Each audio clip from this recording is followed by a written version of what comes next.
Reborn. I carefully avoided every encounter with Bo-Tan. He was transferred to the Eastern Military Region, while I applied to Northwestern University. He prepared the marriage report, and I secretly took it back. He bought the wedding house over there, so I simply stayed at the Aerospace Research Institute. In a previous life, the White Moonlight had an out-of-wedlock child for him, giving him the love of his dreams. By the time I found out, my daughter was already calling the White Moonlight Mom with a smile. When the truth came to light, my daughter urged me to divorce her father so that their unwavering love could be fulfilled, and yet, my life as a virtuous wife and loving mother, praised by all, felt like a living hellish joke. Office of the Aerospace Technology Research Center. Before submitting the marriage report, I secretly took it back and replaced it with a new one. Director Ren looked at me strangely. "Aren't you and Xiao Tan planning to get married? Why did you submit the marriage report in the morning, and now you're here in the afternoon to replace it? Do you not want to get married anymore?" I said seriously. Didn't the director have high expectations for my abilities? I've thought it over and decided to follow the organization's arrangements, devoting myself to the aerospace research program. Director Ren was surprised and smiled, saying, "Excellent. Young people with such awareness are exactly what the country needs." He also mentioned that I could definitely establish my career first and then start a family later. In my previous life, in order to support Bo-Tan's work, I had to give up my own career and act as his supportive partner. Instead, it was a life of being disliked by my husband and abandoned by my daughter. As soon as I walked out of the office, I threw the marriage report he had submitted into the trash bin. In this lifetime, there is no way I will marry him. Thinking back to my previous life, although we did get married, his attitude towards me was extremely cold. I thought that was just his personality, so I didn't take it to heart. Little did I know, it wasn't until I was halfway into the grave that I found out he had a White Moonlight by his side. The White Moonlight stayed by his side, eventually crossed the line, and ended up having a son. The Tan family, seeing that the White Moonlight had given birth to a son, tacitly accepted their relationship. Due to the policies at the time, military marriages could not be dissolved, and it would be embarrassing if word got out. Everyone kept it from me. Even my daughter was drawn to the so-called free and independent personality charm of the White Moonlight. She secretly interacted with them behind my back. By chance, during a gathering with friends, I stumbled upon the joyful scene of them celebrating the birthday of their beloved White Moonlight at the restaurant. My daughter presented a designer handbag as a gift, sweetly calling her Mom. My husband gazed at the White Moonlight with adoration. At that moment, I felt as if struck by lightning, and everything went black before my eyes. When I woke up again, I was paralyzed in the hospital, unable to leave. Lying in the hospital, I recalled everything about him. It turned out that every time he changed jobs, there was a reason. It was all to act as a protective shield for Willa Ju's business empire. Although we are husband and wife, the total time we have actually spent together is probably less than a year. He wasn't there when I had a massive hemorrhage while giving birth. Yet he was by Willa Ju's side when she gave birth. Our daughter is frail and often sick. I've braved wind and snow, watching over her day and night, terrified that something might happen to her. Even when I performed the filial duties on behalf of his parents and saw them off in their final moments, he stayed by Willa Ju's side, enjoying the joys of family life. Willa Ju is an artist and cultural worker. After returning from studying abroad, she ventured into business. Because he acted as her protector, her career flourished. Outsiders thought they were the real couple. Even my own daughter looks down on me as a faded woman and wishes I would die soon, so she can have their undying love. In my previous life, I truly lived like a clown. Back in the dormitory, I saw the vintage poster hanging on the wall and felt a mix of emotions. In my past life, after marrying Bo-Tan, I lived here. Not long after, Bo-Tan was transferred to the Eastern Military District. As his family member, I should have accompanied him. However, I became pregnant, and Bo-Tan said there would be no one to take care of me in the military district, so he left me here. After that, my life became confined to this 40 square meter room. What I didn't know was that Willa Ju had returned from overseas and started pursuing him again. Willa Ju, Having received a Western education in free love, unsurprisingly didn't care that he was married. She said what she wanted was love, not marriage. From then on, the two of them became entangled with each other. The ridiculous part is that his subordinates regarded her as their sister-in-law. As for me, being at home, I still worry about Botan being alone outside with no one to take care of him. Botan rejected my closeness, saying on one hand that he could take care of himself, and on the other hand that the parents and children at home couldn't be left without someone to look after them. From beginning to end, he never considered my situation. On one hand, he enjoys the love of his mistress, and on the other hand, he enjoys the nanny services of his wife. I thought to this point, sneered, and threw the photo of him and me on the cabinet into the drawer. I also unpacked the previously packed aerospace theory and technical books and placed them back on the desk. Once, for the sake of marriage, I gave up my career and my hobbies. Not being able to continue aerospace research was my biggest regret in my previous life. I picked up a crumpled piece of paper from the trash can, a letter of invitation from Western Space Research Institute, with my 1-inch black and white photo on it. In the photo, I had a vibrant smile on my face. I had forgotten how long it had been since I last smiled like that, in my previous life. I was so angry that I had a stroke, and upon further examination, I was also diagnosed with stomach cancer, which was spreading rapidly. Willa Ju knows I'm dying, and she always dresses up to visit me. Only when no one else is around does she reveal her true self. Speaking the cruelest words in the gentlest voice, she clicks her tongue and says, "Rory, you've been Botan's nanny your whole life. Was it worth it, in the end? Apart from your reputation as a virtuous wife and loving mother, what do you have left? Look at you now, sick, and who is by your side? Your daughter despises you for being submissive and spineless. And she says she wants to learn from me, to become an independent woman of the new era." She looked at me, terminally ill, with great sympathy, and I didn't even have the strength to talk back. I could only watch helplessly as my daughter happily called her godmother, showered her with care and attention, and gazed at this woman who destroyed my family and stole my husband with admiration. Finally, as I was dying, I could still hear my daughter persuading Willa Ju, "Godmother, life is short, you and Dad should hurry up and be together, the past is too painful to recall." When I saw the Western Experimental Research Base Plan again, it felt like a lifetime had passed. I slowly smoothed out the wrinkles on it. Everything is still in time. After tidying up the books, I felt great and was ready to have a hearty meal. Just as the meal was ready, I saw Botan coming in from outside. Covered in dust and mud, it looked as if he had rolled around in the grass. Seeing him like this, I suddenly remembered the events of my past life, seeing him all disheveled. I thought something had gone wrong during his mission. I looked at him with concern and asked if he was injured. He just said calmly that he was fine. Now, looking again, I see he has a cut on his lip. I used to be too naive, but now I can see at a glance what hurt me. When Willa Ju found out he was going to marry me, she rushed to find him and caused a scene. I sighed softly, realizing they were already entangled at that time. No wonder Botan was so cold to me, after all. His first love has returned, and he's willing to go to extremes for her. He must regret marrying me. Military marriages can't be easily dissolved, and it would affect his promotion. So, he pretends to be loyal on the surface while secretly keeping a close female friend. As for me, he keeps saying he will treat me well and take responsibility for me. In reality, they were just making a fool out of me, turning me into that kind of villain who breaks up happy couples. Now, when I see Botan returning in such a sorry state, I just give him a cold glance. I didn't rush to get medicine and tend to his wounds like I did in my past life. I brought the bowls and chopsticks. "Are you going to eat?" Botan changed his clothes and came out, sitting at the dining table, absent-minded. He didn't eat much, suddenly put down his chopsticks, and said restlessly, "I have something to do, I'm going out." I pretended not to hear, finished my meal, cleaned up the kitchen, took a shower, and sat at my desk, browsing through the aerospace research plan.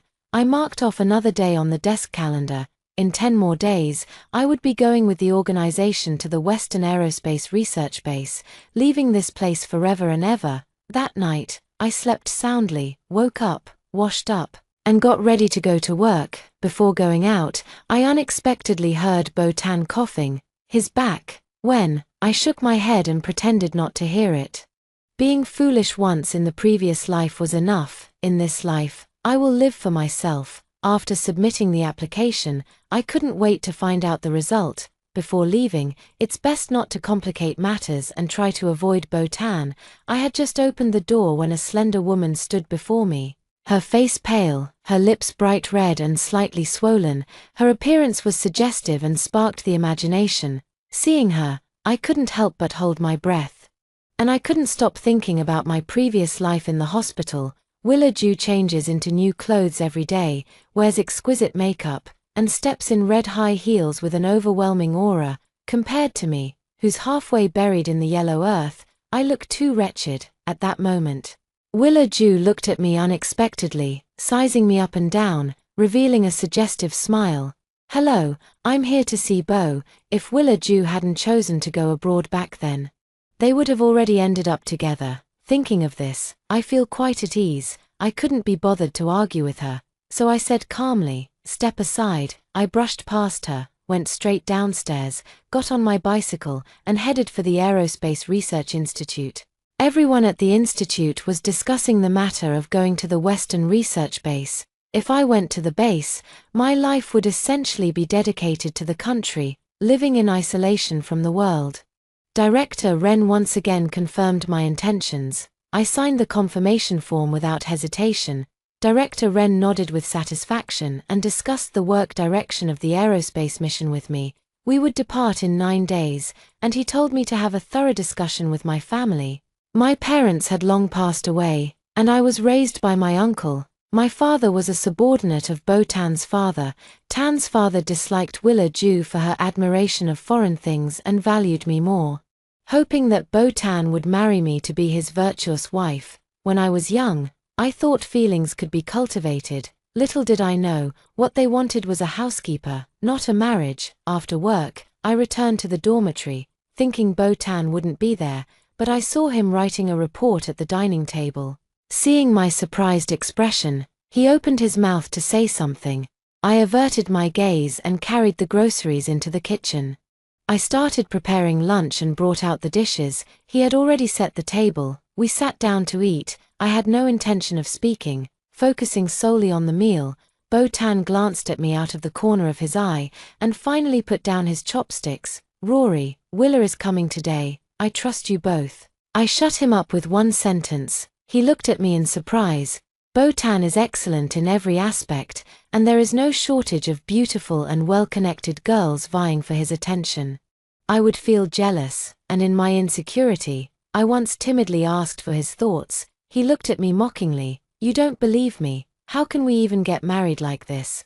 My heart was filled with bitterness, but I could only swallow it down alone. After spending a lifetime with him, I came to understand that it wasn't my fault. It was the wrong person. When you're with the wrong person, everything about you is wrong.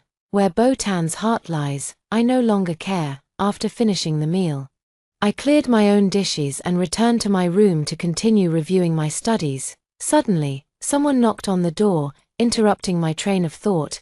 "I have something to do tomorrow and can't accompany you home." Botan's voice came from outside the door. I was taken aback for a moment. This had indeed happened in my previous life. After submitting the marriage report, the two of us were supposed to go back to my uncle's house for a meal. I spent the whole day preparing and thinking for him, bought a whole bunch of things. However, he stood me up. I looked at my uncle apologetically, and he comforted me, saying he understood that Bo was busy with work. He heard my reply and said he understood. He twisted my doorknob and found the door was still locked. "Rory, I bought some wedding candies. I've already brushed my teeth." "Leave them in the living room," I said, suppressing my impatience. He paused at the door for quite a while before turning and leaving. I stretched and looked around, noticing the things I had brought when I was preparing to get married. In these times, resources were scarce, and I didn't have many clothes. Just 2 burlap sacks were enough to pack them all. More importantly, my aerospace reference books had to be transported back to the unit. When the time comes, We can pack everything and take it to the base." After I finished packing, I couldn't help but think of my uncle and aunt. Since my parents passed away, my uncle and aunt have raised me as their own daughter. They were overjoyed to see me marrying into a better family. Due to the limitations of the era, they believed that a woman's happiness came from marrying a man with superior conditions. Botan was indeed the most outstanding young man in our compound. If it weren't for Mr. Tan's father, I would never have had the chance to get to know Botan deeply. Over the past year of our interaction, our relationship has gradually progressed. Until half a month ago, Mr. Tan's father gave his approval and told us we could get our marriage certificate. Everyone says I had a stroke of incredible luck to be able to marry Botan. After all, the Tan family has a good background, and his parents don't look down on my origins, saying my ancestors must have done something truly virtuous. To be honest, when Botan and I first got together, I didn't really understand the situation. In my previous life, I got married in a daze, had children in a daze, and lived my whole life in a daze, earned a reputation as a virtuous wife and loving mother. The moment I closed my eyes, I looked back on this life. For Botan, for the family, for the children, I never lived for myself. I always treated Botan with great care, only to find him absent-minded when facing me. He married me because he saw that I could be a good wife. His love is for Illegitimate. He dumped all his responsibilities on me. I sneered, packed up everything, tore the red double happiness paper cut from the window, and threw it into the trash can. After checking my savings, I bought a lot of gifts and returned to my uncle's house. My uncle and aunt mistakenly thought they were sent by Botan. "This is too extravagant. You should keep it for yourself. After marriage, it's all about daily expenses. And money is needed everywhere." I know they put a lot of effort into my dowry. I sold those things and found a way to return the money to them. I told them it was a bonus from my workplace, and after some back and forth, they finally accepted it. Since my uncle and aunt lost their jobs, life hasn't been easy for them. I figured the spring breeze of reform and opening up was about to blow in, so I thought about helping them open a small daily necessities store. My uncle smiled wryly and said he had no capital, so I took out my savings and offered to be their first pot of gold for starting the business. At first, my uncle refused to accept it, but I told him we could be partners. I would provide the money, he would contribute the effort, and I would also offer advice. He was tempted and reluctantly accepted. When I left my uncle's house, they gave me some vegetables they had just harvested. I carried the vegetable basket, walking with light steps.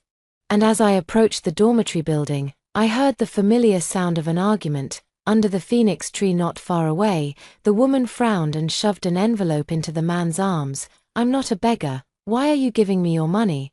Botan said. "You lost money in business. How will you repay your debts? Don't engage in smuggling activities like that anymore. It wouldn't look good for you if this got out." Illegitim's red lips curved slightly. "You still care about me," as she spoke. She noticed my presence from the corner of her eye, her smile faltering slightly as she stuffed the money into Botan's pocket. "Don't misunderstand.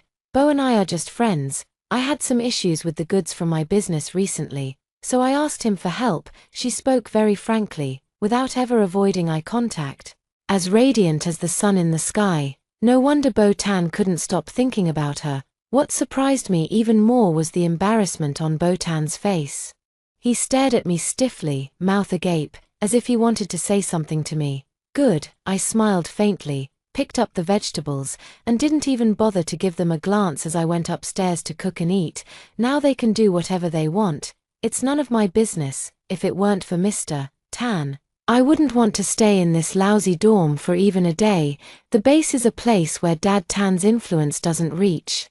I wanted to make oil-splashed noodles and had just boiled water when Botan walked in and stood at the kitchen door. Seeing me bustling around without any intention of speaking to him, he pursed his lips and broke the silence first. "Rory, just now, I believe you," I said, taking the lead. His words caught in his throat as he carefully studied my expression. Noticing that there was not a trace of displeasure on my face, he instead grew more somber. I asked him if he wanted to eat noodles. He was sure I really wasn't angry, and only then did he let out a sigh of relief. "You've become so broad-minded now. I pretended not to hear this sarcastic remark. In my past life, when I got jealous, he would scold me for being petty. Now, I can't be bothered to care about him, and he's upset again. Is this man out of his mind? If you're sick, go see a doctor. Why come to me acting crazy? Although I didn't care, he stubbornly explained, she wanted to do business, tried smuggling goods once. Got caught by customs, and has to pay a fine. I lent her some money to help her out. After all, we grew up together, the childhood sweetheart. Right, Botan clearly still cares about her. After all, that kind of passionate, unrestrained, and free-spirited woman naturally attracts him. His life has been too rigid and predictable. I said I didn't mind, but he still had to go and annoy me. So, I smiled and said, "You're right. Helping her is much more important than accompanying me back to my uncle's house." I gave him face, but he didn't want it. Don't blame me for not giving him any dignity then. Upon hearing this, Botan's expression stiffened, but then he seemed to think of something and smiled slightly. "Tomorrow, I'll go back with you again. How about that?" "Not a good idea." I thought for a moment and calmly asked, "Perhaps we shouldn't go through with this marriage, if Uncle Tan is forcing you. Let me handle it. How about that?" Saying this, I truly had the best intentions, wanting to support their love. However, Botan frowned deeply. "Comrade Seong, the report has already been submitted. How can we just decide not to close the case like this? This would be a betrayal of the party and the organization's trust." I opened my mouth wide and handed him a glass of water. "All right, I heard you." Not wanting to argue with him any further, I finished tidying the kitchen and went back to my room. Wanting to improve my uncle and aunt's life, I gave them money, but they still have no idea how to start a business. I thought about outlining the key business points, what kind of business to do and what to pay attention to. After finishing writing, I checked the date. In 8 more days, I can leave this place. My mood has improved a bit. A knock sounded at the door, and I was surprised he wasn't resting yet. "Come out, I have something for you." As soon as I stepped out, I saw him holding a gift box with English writing on it. You can tell at a glance that this is an international brand of skincare product. It's the one represented by Willa Ju. He looked at me with hopeful eyes, cleared his throat twice, and said, "I heard girls like this." I asked in return, "Who gave you that advice?" He replied, "My colleague." I almost blurted out to ask, "Do you have such a stylish female colleague?" "No need," I said lightly. "I'm not used to applying these things. Vaseline is enough for me." Botan clearly didn't expect me to refuse. I bought it back. "You should give it a try." This attitude made it clear that I wasn't allowed to refuse. If we keep this stalemate going, we won't be able to sleep tonight. I had no choice but to reluctantly accept it, placing it in the drawer to return it to him untouched later. When Botan saw that I had accepted it, he reached out to touch my head, but I avoided him. He awkwardly said goodnight, and we each went to rest. The next day, after work, I went directly to my uncle's house. My uncle and aunt had discussed it all night, but even with the startup funds I provided, they still felt uncertain. When they saw that I had come and even brought a business plan, with a thorough market analysis, they were impressed. My uncle was surprised that I had such a talent in this area. "It's not talent, it's all the regrets from the previous life. Ideas that were never put into practice. In their previous life, my uncle and aunt struggled constantly just to make ends meet. Their lives were exhausting and financially strained, to the point where they couldn't even afford medical treatment when they fell ill. In this life, I cannot let the tragedy repeat itself." My uncle and aunt were still uncertain. So I simply gave Botan a call and said I would stay at my uncle's place this week to help them come up with a plan. After securing the shop and the supply sources, I also put up an eye-catching signboard. On the first day of opening, the performance was quite good. Having a shop is much better than setting up a stall outside, enduring wind and rain. If they live well, I'll have fewer worries in my heart after I leave. By the time I returned to the dormitory, it was already a week later. Exhausted all over, I collapsed onto the bed and slept like a log. Before long, I was awakened by noises outside and instinctively thought it was mice. Opening the door, I was greeted by the sight of a handsome man and a beautiful woman bustling about in the kitchen, with Western pastries laid out on the table. A sweet, rich fragrance filled the air. A sentence suddenly popped into my mind. This damn love reeks of money. Willa Ju turned around holding the stir-fried squid, and when she saw me, she was so frightened that her face turned pale. With a loud crash, the stir-fried squid fell to the ground, and the plate shattered into pieces. Botan was busy asking her if she was hurt, and following Willa Ju's gaze, he saw me. His face turned pale again, like a husky whose tail had been stepped on, looking very flustered. "When did you get back?" Botan seemed to realize the question sounded off and quickly added, "Why didn't you call me? I could have picked you up." "How could I dare trouble Commander Tan? Sorry for showing up so suddenly. Am I interrupting? Should I leave?" I smiled brightly at Botan, then glanced at Willa Ju. Botan said with a serious expression, "Willa and I are just ordinary friends. We had a meal together at home, so don't misunderstand." Willa Ju nodded repeatedly like pounding garlic paste and said with a laugh, "Xiao Xiong, old Tan and I grew up together. If we were going to get together, we would have done so long ago." Botan stepped forward and came up to me. "You weren't home, and there was a lot of food in the house, so I invited her over for a meal. Don't make a fuss, the two of them are actually very much in sync. You say one thing, I say another, completely turning me into that kind of woman bursting with jealousy."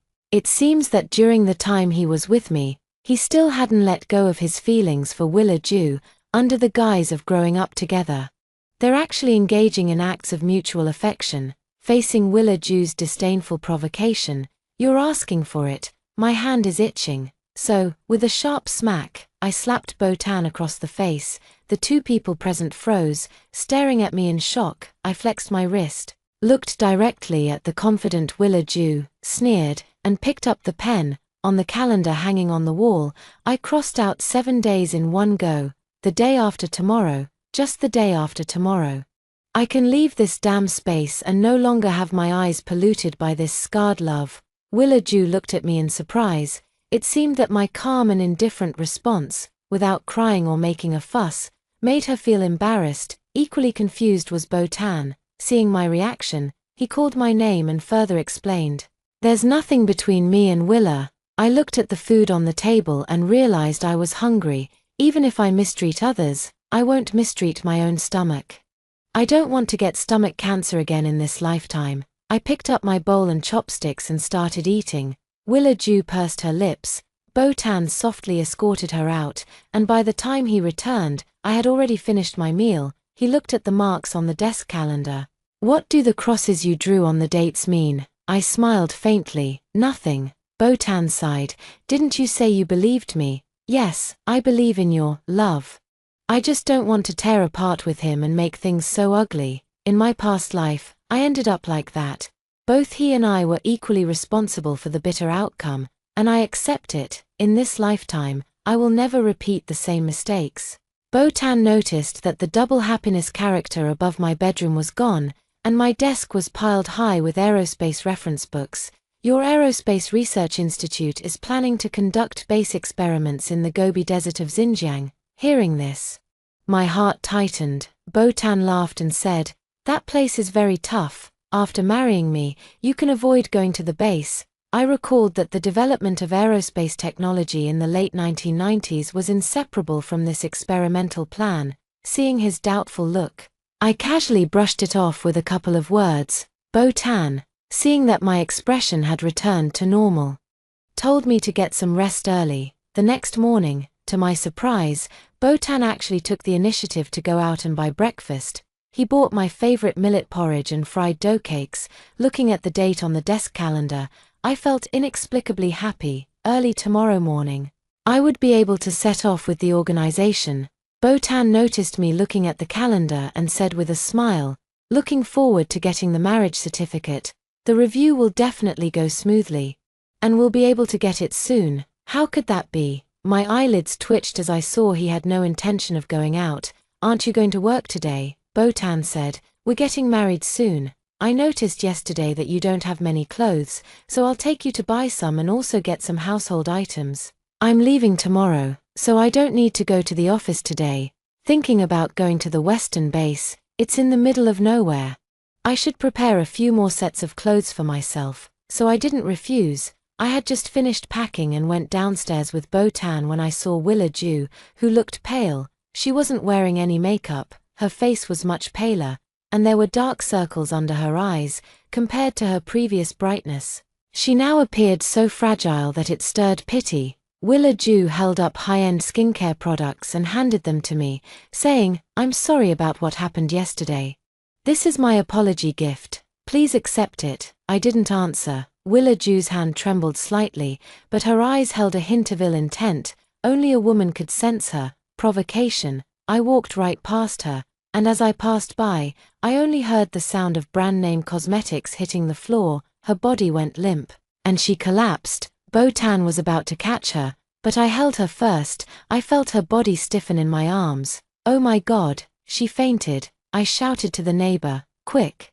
Come and prick her finger to let some blood." Willa Ju's body trembled again, but she stubbornly refused to wake up. I had to admire her utterly unconvincing acting skills. Botan quickly explained, "She has low blood sugar and needs a glucose injection." With that, he scooped Willa Ju into his arms and rushed to the nearest clinic. I followed behind and saw Willa Ju slowly wake up after receiving the glucose drip. When she noticed I was still there, her expression turned unpleasant. Botan turned and saw me, then pulled out his wallet from his pocket. "I can't accompany you. Go shopping by yourself. I really can't understand their scarred love. They enjoy the privileges of love but are unwilling to take on the responsibilities of marriage." Botan saw that I wasn't taking the money, and his hand awkwardly stopped in mid-air. I said, "How about I give up the bride's position to her?" Perhaps my proposal was too shocking. Willa Ju stared at me with wide, beautiful eyes. Botan's lips tightened, about to reprimand me, but I spoke first. "On the day we filed the marriage report, you two were together, weren't you?" Botan's gaze trembled. I met his eyes, then looked at Willa Ju, and said to Botan with a smile, "You grew up together, you know each other inside and out. That's great. You're very well matched. Keep this money for her to spend and help her rebuild her career." Botan frowned. "Rory Seong, don't make such vulgar jokes." "Vulgar," I said. "I only said a few words, but you can take her home for a Western meal and spend money to help her deal with her troubles. Comrade Tan, I suggested before that I can handle things with your father, and you can choose a different marriage partner. You said marriage is not a game. Now, look at how you treat Miss Ju. No principles, no bottom line, and no stance. Do I really have a face that looks easy to bully, that you have to flirt in front of me every day to disgust me?" I stared coldly into his eyes and said solemnly, "Call off the engagement." Botan's eyes widened abruptly. "You said you believed in me, but you betrayed my trust." I turned away, only to be grabbed forcefully by Botan. Botan said, "Don't be angry, I only see her as a sister. She had a falling out with her family and rarely asks me for help." Seeing her pitiful state, I didn't have the heart to refuse, so I helped her. There's no other meaning. I blocked his hand. Then noticed Willa Ju's delicate face had turned deathly pale, her eyes rimmed red. Probably someone like this idealized figure thought Botan still loved her, never expecting he only pitied her. Her pride had suffered a tremendous blow. I was leaving, and I could still hear his voice from behind. "Once I finish handling things here, I'll come find you right away." Who asked him to find me? I went to the market and browsed around, bought 3 sets of clothes, and finally went to my uncle's house for a meal, chatting with them for a while. Back at home, I wrote 2 letters. One was to be mailed to my uncle, the other was for Uncle Tan, explaining the reason for calling off the engagement. I don't like competing with other women. So I told Uncle Tan that Botan is in love with Willa Ju. I don't want to take someone else's beloved, and I hope he can help bring the two together. Most importantly, I have a sincere heart that loves my country, scientific research, and the aerospace industry. I hope Father Tan will also support me in pursuing my dreams and serving the motherland. After writing this letter, I was reminded that Willa Ju is in business and likes to engage in smuggling practices. I felt the need to give her a few more reminders to prevent her from getting involved in such activities, which could affect Father Tan. After all, so many terrible things happened after Tan's father passed away. After I finished writing the letter and woke up from sleep, I discovered that Botan hadn't returned all night. Finally, I made the most perfect stroke on the desk calendar. Carrying my suitcase, I dropped the 2 letters into the green mailbox. As planned, I boarded the large truck heading to the western base. The vehicle left the capital, and I gazed at the birds flying freely in the sky. In this lifetime, I will restart my journey of dreams. It's not about money. I will strive for my aerospace dream for the rest of my life. 14-side story. Bhutan. I've been feeling restless all night. Willa Ju was desperately holding on to me, unwilling to let me leave. Stay with me for one more day. After one day, I'll disappear from your life, I promise. Willa Ju dragged me to the food stall and drank a lot of alcohol. The public safety at night isn't very good these days. I offered to take her home. She refused and threw herself into my arms, saying, I regret it. Don't get married, let's be together. Okay, if you had said this a year ago, I would have been very happy. But looking at this face now, what comes to my mind is Rory Seong's face. You're drunk. I'm not drunk, it's more like I've sobered up. I can't bear to let you go. Willa Ju grabbed my sleeve. You still have feelings for me, don't you? I said, no, I'm getting married. She froze. Do you love her? You don't love her at all. If it weren't for your father, how could you possibly marry her? I said, I don't know what love is, but I have feelings for her and want to spend my life with her. Willa Ju's expression changed dramatically. I took Willa Ju home. Because it was too late and my mother insisted I stay, I slept at the old house. I planned to explain everything to Rory Seong the next day, but when I returned to the dorm, I found it already empty. I searched everywhere for her, only to learn that she had gone to the Western Aerospace Technology Base to conduct application experiments. Everyone was surprised that I didn't know. What's even more outrageous is that on the day I submitted my marriage report, she came back, and I finally understood what the crosses she drew on the desk calendar meant.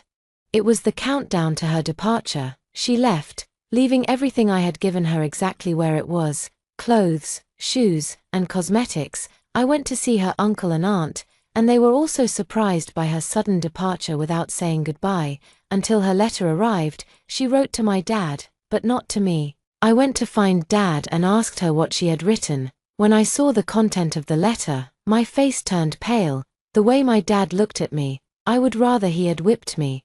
If you like Willa Ju, I won't stop you, I instinctively retorted. I don't like Willa Ju, Dad. Either you call her back, or I'll go find her. Space experiments are key national projects and state secrets, not something I can interfere with. My father rubbed his forehead. He said wearily, you think she's not good enough for you, but actually, you're the one who doesn't deserve her. I lowered my head, remembering her smile. Returning to the empty dorm room, my heart felt equally hollow. Before long, there was a deafening knock at the door. Willa Ju came running to me. My goods have been seized by customs. You have to help me. My face turned pale with anger as I looked at this girl who only wanted to rely on connections and take shortcuts, her mind filled with the free culture of foreign countries. In reality, she was nothing but a refined egoist, constantly talking about how great foreign countries are. I said coldly, didn't I warn you not to deal in smuggled goods anymore? Do you know who is investigating me? It's your dad. I was shocked. Willa Ju said, it was Rory Seong who reported me. She's taking revenge on me because I ruined your relationship. You have to take responsibility for this. I had warned her before not to take shortcuts, and she agreed verbally, but turned around and went back on her word. Get lost, I snapped impatiently. Willa Ju trembled, her face streaked with tears. Are you yelling at me? I pushed her out of the room, closed the door, and immediately headed to the military base. I changed the original plan, switching from east to west. I don't know if I can still win her back, but I want to do everything to make up for it. Find her, apologize to her, and hope to start over. I just never managed to find her.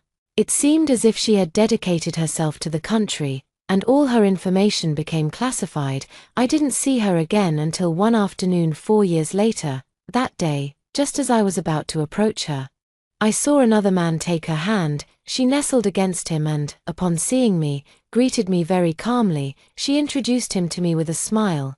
This is my boyfriend. At that moment, a thought crossed my mind. The most heartbreaking thing about running into an ex is that she can greet you as if nothing happened. She has gone far away, but I remain stuck in place.